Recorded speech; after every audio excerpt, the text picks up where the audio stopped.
Wyoming Territory, July 1878. The wind rolled low across the dry hills near Laramie, carrying dust and heat and the smell of sun-baked sage. Eloise Carter wiped her brow with the back of her hand, the hem of her apron already stained with flour and sweat. The pump beside her creaked as she drew another tin bucket full of water, the midday sun burning the top of her head. She glanced up the road, narrowed her eyes against the light, and spotted a man on horseback slumping low in the saddle. He was swaying. She dropped the bucket, water sloshing out across her boots, and stepped forward, heart giving a sharp thud. The man's coat was torn at the shoulder, dust smeared across his face like ash. His horse came to a stop just short of the split-rail fence, sides heaving. The man slid off with a grunt and staggered. "Sir," Eloise called, already moving toward him. "Hold on, just sit there. I've got water." He dropped to one knee. She ran to him, crouching beside where he'd landed in the dirt. His lips were cracked, skin red with sun. She reached for the dipper hanging from the pump, filled it from the bucket, and held it out. He stared at it like it was gold. "Go on," she urged. "Drink." His hand shook as he took it. He drank in deep, desperate swallows, then let out a breath and looked up at her. "My name's Holden Easton," he said hoarsely. "You just saved my life." Eloise blinked. "I only gave you a cup of water." Holden gave a small shake of his head. "That was more kindness than I have seen in days." She helped him up, guided him to the shade under the porch roof. He moved stiffly, like every bone in him ached. He was broad through the shoulders, his clothes rough and travel-worn, his boots cracked. He had a scar along his jaw, pale against the dark stubble, and eyes like storm clouds, gray and steady. "You hurt?" she asked, handing him a cloth to wipe his face. "Not shot, if that is what you mean," he replied, voice low. "Just tired. Rode 6 days straight. Cattle scattered in a storm near Medicine Bow. Got thrown. Lost my supplies." He paused. "I think I have been talking too much." Eloise smiled a little. "I think you need supper." He nodded once. "If it is not too much trouble, Mississippi." "Carter," she said. "Eloise Carter." Holden gave a slow, respectful nod. "Miss Carter." She led him inside the small house, past the front room with its threadbare couch and into the kitchen, where the smell of baked bread still lingered. He leaned against the doorframe, watching her. She ladled out stew from the pot on the stove and set it in front of him with another cup of water. He ate like a man who had forgotten what food tasted like. "You live here alone?" he asked quietly. "I do," she said. "My parents passed on. Left me the house and a bit of land. I teach school in town when I can. There's not much else to it." Holden looked around. "It is more than most have. You built something." Eloise shrugged. "I get by." After supper, he stood slowly. "I will not trouble you longer. Thank you again for the water." She followed him to the door, something tugging at her chest. "You are not going back out there tonight, are you?" "I have to get back to the herd," he said. "I left the ranch hands short." "Then you will need supplies," she said firmly. "Wait here." He opened his mouth to argue, but stopped. He waited while she packed bread, dried meat, and a canteen. When she handed it over, his fingers brushed hers. There was a pause, small, but it hummed in the air between them. "I reckon I owe you more than I can repay," he said. "You do not owe me anything," she replied. But he did not leave just yet. He lingered on the porch, looking out across the dry land, the shadows growing long over the fields.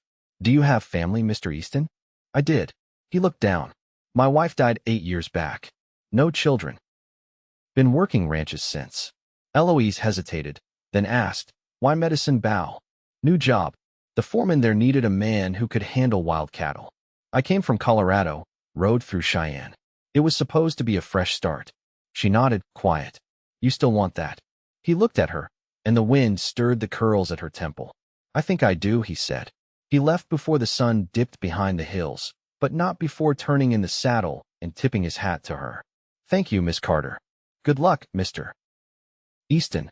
But she watched him ride away with a weight in her chest she had not expected. 2 days passed before she saw him again. She was hanging laundry on the line when the sound of hooves reached her ears. She turned, heart thudding, and there he was, cleaner, steadier, but still the same man. He dismounted with ease this time. "You came back," she said, trying not to sound surprised. Holden gave a small nod. "Brought something for you." He held out a small wooden box. Inside were two hand-carved hair combs, polished smooth. I do not have much, but I made these. Thought you might like them. Eloise stared. You made these? He nodded. You fed me, sheltered me. I wanted to give you something. Her throat tightened. They are beautiful. He cleared his throat. Also, I took a job closer by, at the Dawson Ranch, just past the ridge. I thought maybe, if you did not mind it, I could come by again. Eloise smiled. I would like that. That afternoon, he stayed, helped her fix the broken latch on the chicken coop, ate peach pie at her kitchen table, talked about horses and weather and how the mountains looked at dusk. He listened when she spoke, really listened, his eyes steady on hers. She found herself laughing more than she had in years. At dusk, he stood to go. She walked him out to his horse, the sky pink and gold behind them. Thank you for the pie, he said. Thank you for the combs, she replied, her voice soft. He hesitated, then reached out, gently tucked a loose curl behind her ear. I will see you soon, Eloise, he said. She watched him ride off again, heart full and aching in a way that felt brand new. And for the first time in a long while, she looked forward to tomorrow. By late August, the heat had softened, and the wind carried the scent of dry grass and pine from the ridge. Eloise walked the boundary of her land with a bent willow basket on her arm, gathering chokecherries and wild mint where they grew in the cool shade of the creek.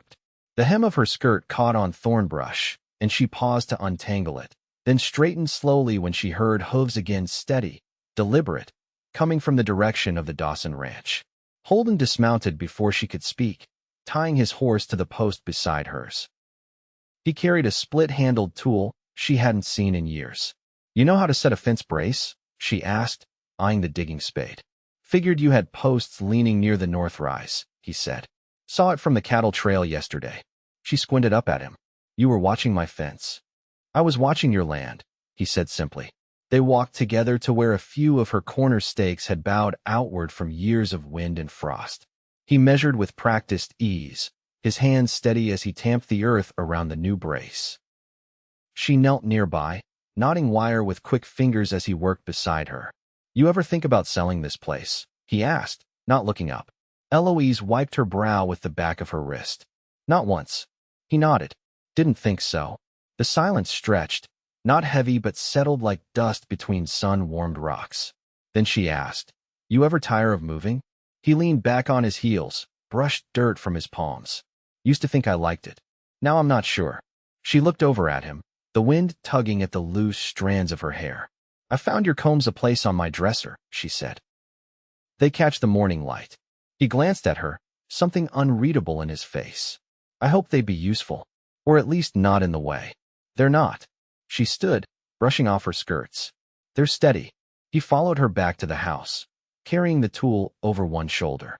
She didn't offer pie, and he didn't ask, but he sat on the step while she poured water from the basin and scrubbed her hands clean. Your hands are cracked, he said quietly. She flexed them, studied the red lines along her knuckles. So are yours. He smiled faintly, looked out toward the distant ridge. Got a letter last week. My sister's boy is joining up with a freight line out of Fort Laramie. He wants to come west, see if I'll take him in. Eloise dried her hands on a rag, then folded it neatly before asking, You thinking of taking him? I'm thinking I don't have much to offer, but he's blood. She sat beside him. How old is he? 16. Didn't know his father. My sister's not well. She nodded, quiet for a moment. He'll need more than a roof. Work. Guidance. Holden's jaw shifted. I can give him both. But I've got no idea how to raise a boy. You'll learn, she said. Most folks do by doing. He turned to her, voice low. I wasn't sure I'd ask, but now I'm thinking maybe I should. She waited. If I brought him here, would you help me with him? Just show him how to be decent. She studied him a long moment, then said, If you're raising him here, I'd already be helping. That's how neighbors work. He looked down, then back at her. I don't want to be just neighbors, Eloise.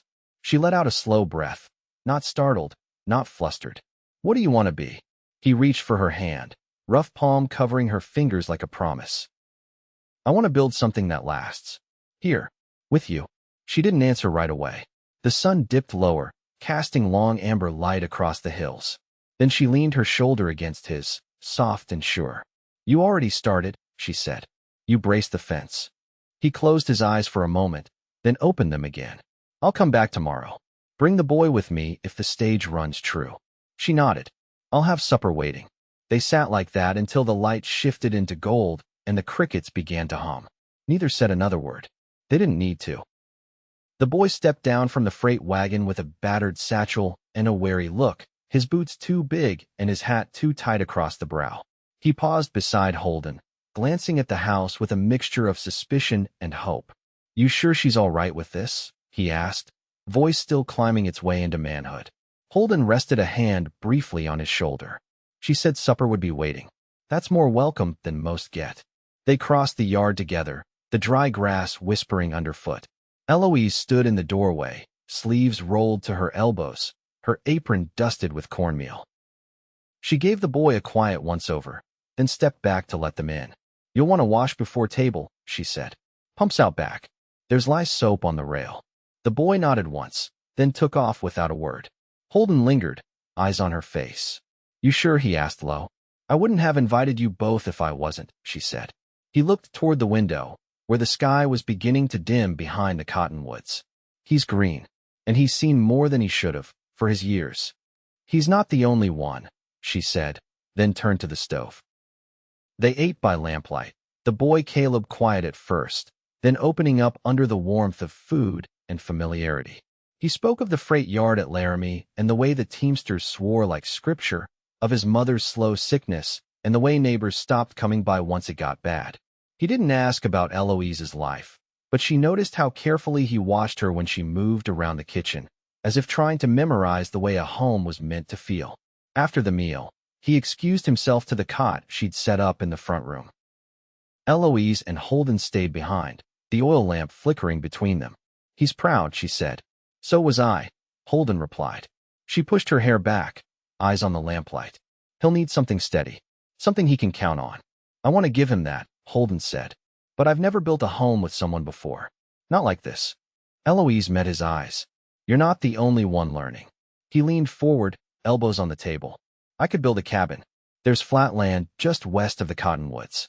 Leaves enough room for another field. You'd need help with the rafters, she said. I'd ask for it, he replied. They sat in stillness for a while, the kind that settles when two people have nothing to prove. Then Holden stood. I'll bring the lumber sled from Dawson's. Start digging post holes come week's end.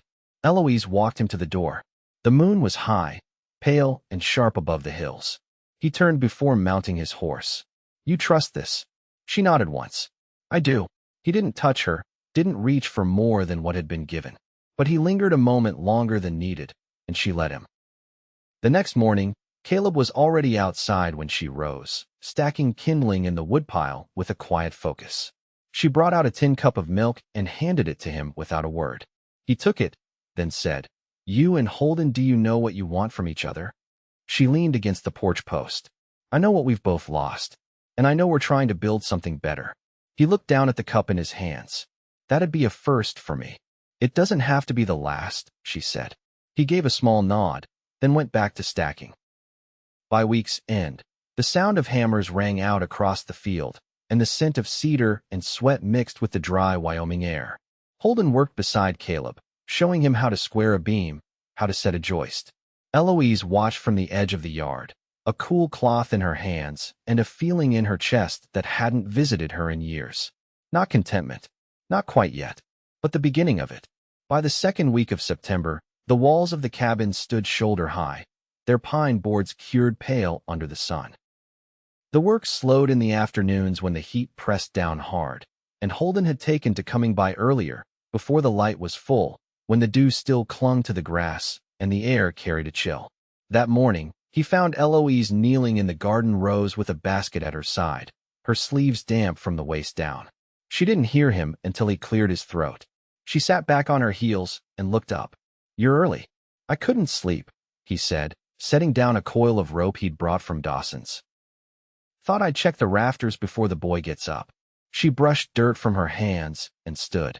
You want coffee first? He nodded, then followed her inside. The house smelled faintly of rosemary and wood ash. She poured from the kettle and handed him a tin cup, then leaned against the edge of the stove.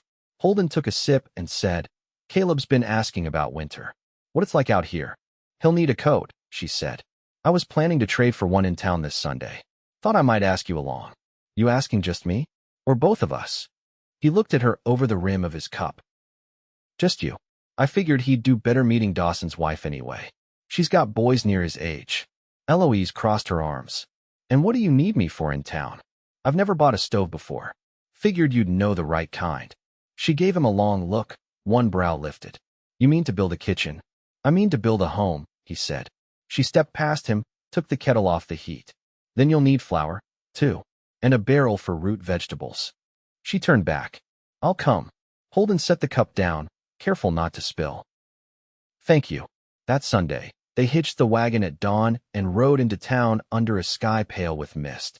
The road wound through low pasture and golden hills, and she noticed how often he glanced toward her without saying anything, as if measuring her place beside him. In Laramie, the general store still smelled of leather and molasses. Eloise moved through the narrow aisles with sure hands, lifting bolts of cloth, testing the weight of cast-iron lids. Holden hung back at first, then followed her lead, asking about salt storage and chimney flues like a man who'd never built something meant to last. Outside, she paused at the storefront while he loaded the wagon. She watched the street, where a group of girls passed with hymn books tucked under their arms, their laughter sharp against the clap of hooves on plank roads. You miss it? Holden asked as he joined her. What? Town life. Too many eyes, she said. Too many people who think they know you. He nodded, then offered his arm. We've got what we came for.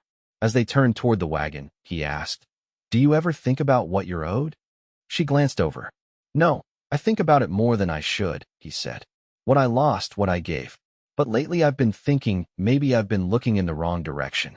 She didn't answer, but when they reached the wagon, she took the reins without being asked. He climbed up beside her, and they rode back quiet, the wind lifting dust behind them. At the cabin, Caleb waited with his sleeves rolled and his boots muddied. He helped unload without complaint, his eyes brightening at the sight of the stovepipe and cast-iron kettle. Eloise watched him disappear around the back with a sack of oats slung over his shoulder. Holden leaned against the wagon bed, arms folded. You think he'll stay? He's watching, she said, waiting to see if you hold. He looked toward the cottonwoods. I will. I've got reason to now. Eloise stepped closer. You always did. He turned to her. I didn't know it. She brushed a fleck of sawdust from his collar. You do now? He reached for her hand, not with urgency but with ease, as if there'd never been a time he hadn't known it. She didn't pull away. Behind them, the sound of hammering picked up again. Holden looked toward the sound, then back at her. We'll need a table next. Eloise nodded. I'll help you build it. The first frost came early. A thin rim of ice lined the water bucket outside the house, and white crystals clung to the grass along the creek. Eloise pressed her fingers to the window pane one morning and felt the chill seep through the glass. Inside, the new iron stove Holden had installed glowed red in the belly, warming the kitchen with a slow, deep heat.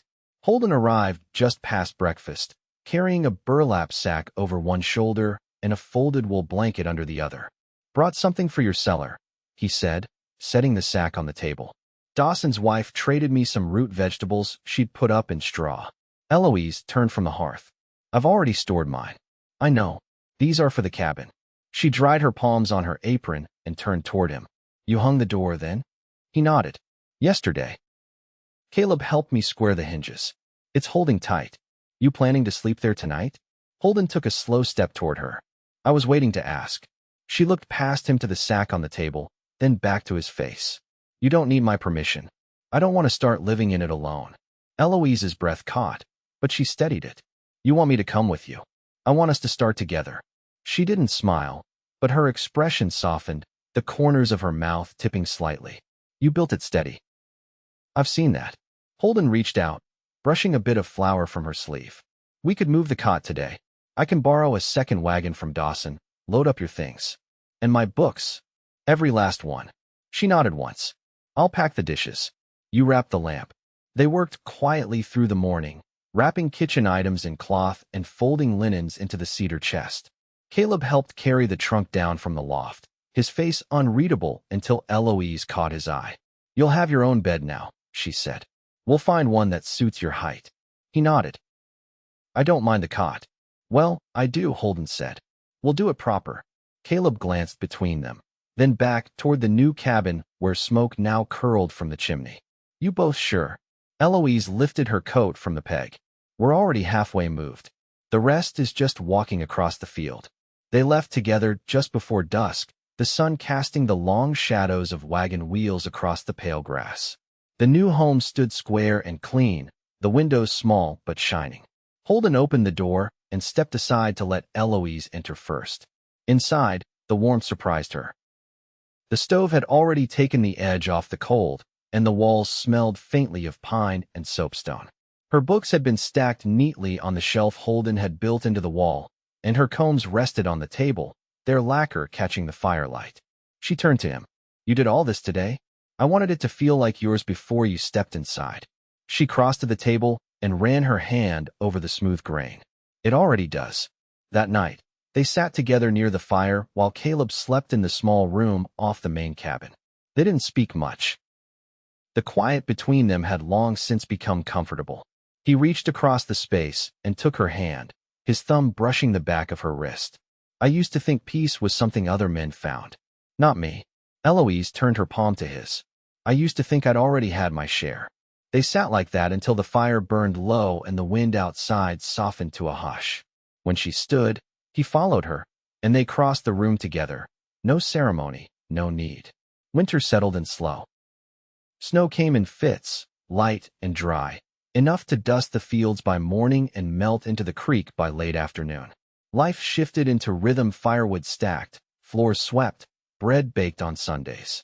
Caleb helped Holden with the fencing repairs while Eloise taught him sums and letters at the kitchen table, her tone patient, his answers more certain each week.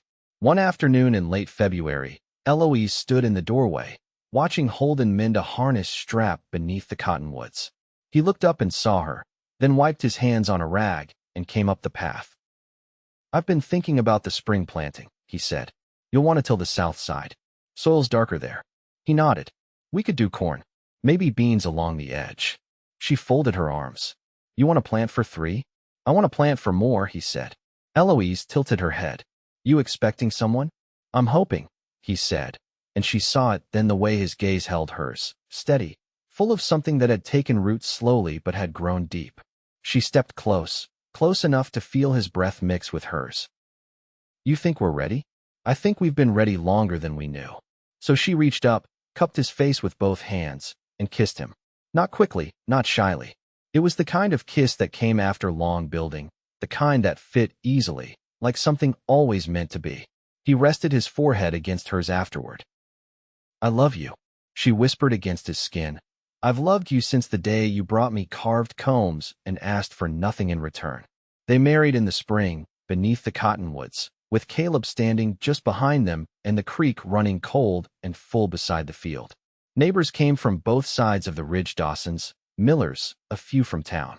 Eloise wore a dress the color of early lilac, and Holden stood straight in a coat she'd mended at the cuffs. They spoke no vows beyond what mattered. He promised to keep the fire lit. She promised to keep the door open. And Caleb, tall now and quiet but content, promised not to burn the bread. They lived quietly in the years that followed. The field grew thick with corn and beans. A cradle joined the hearth room in time, and a second one after that. Holden carved each one by hand, and Eloise lined them with quilt scraps from her mother's trunk. Caleb stayed until he found a girl of his own, a freckled rancher's daughter who made him laugh. He built his house not far, just beyond the ridge. He came back often, always with his hat in hand and a jar of jam for the children. Eloise taught them all their letters. Holden taught them to ride. Evenings were for quiet books, fire, the sound of wind through the cottonwoods.